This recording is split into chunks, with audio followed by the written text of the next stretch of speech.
അസ്സലാമു അലൈക്കും. 2027 പരിശുദ്ധ ഹജ്ജ് കർമ്മത്തിന് കേന്ദ്ര ഹജ്ജ് കമ്മിറ്റി അപേക്ഷ ക്ഷണിച്ചു എന്നുള്ള സന്തോഷ വാർത്ത നിങ്ങളെ അറിയിക്കുകയാണ്. ഇപ്പോൾ മുതൽ ജൂലൈ 20 വരെ അപേക്ഷ സമർപ്പിക്കാനുള്ള സമയമുണ്ട്. കേന്ദ്ര ഹജ്ജ് കമ്മിറ്റിയുടെ വെബ്സൈറ്റിലോ അല്ലെങ്കിൽ സുവിധ ആപ്പിലോ ഓൺലൈനായാണ് അപേക്ഷ നൽകേണ്ടത്. അപേക്ഷിക്കുന്നവർക്ക് 2027 ഡിസംബർ 31 വരെയെങ്കിലും കാലാവധിയുള്ള പാസ്പോർട്ട് ഉണ്ടായിരിക്കണം. കൂടാതെ വെള്ള പശ്ചാത്തലത്തിലുള്ള ഒരു കളർ ഫോട്ടോ വേണം.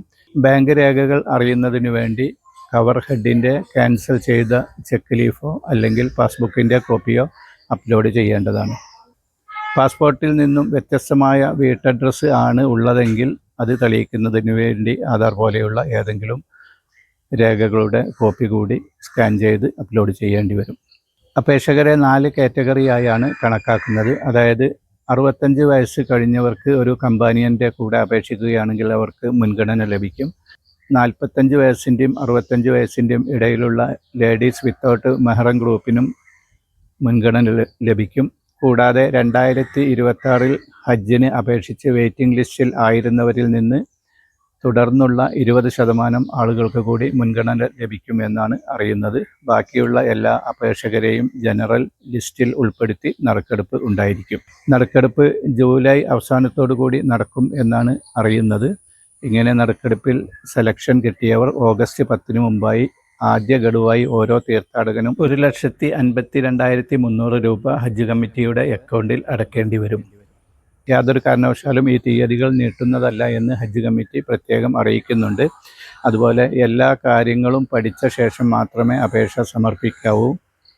ഏതെങ്കിലും കാരണവശാൽ അനുമതി ലഭിച്ച് പണം അടച്ച തീർത്ഥാടകൻ ക്യാൻസൽ ചെയ്യുകയാണെങ്കിൽ അവർക്ക് ഭീമമായ നഷ്ടം വരും എന്നും ഹജ്ജ് കമ്മിറ്റി പ്രത്യേകം അറിയിക്കുന്നുണ്ട്.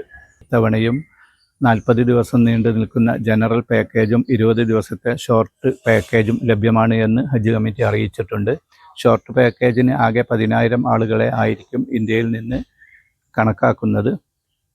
ഇതിൽ കൂടുതൽ ആളുകൾ അപേക്ഷിക്കുകയാണെങ്കിൽ നറുക്കെടുപ്പ് ഉണ്ടായിരിക്കും. കേരളത്തിൽ കൊച്ചിയിൽ നിന്ന് മാത്രമായിരിക്കും ഷോർട്ട് ഹജ്ജ് പാക്കേജിൽ അനുമതി ലഭിച്ചവർക്ക് വിമാന സർവീസുകൾ ലഭിക്കുന്നത്. ജൂലൈ 20 വരെ സമയമുള്ളതിനാൽ ആരും ധൃതി പിടിച്ച് അപേക്ഷ കൊടുക്കേണ്ടതില്ല. എല്ലാ കാര്യങ്ങളും പഠിച്ച ശേഷം അപേക്ഷ നൽകിയാൽ മതി.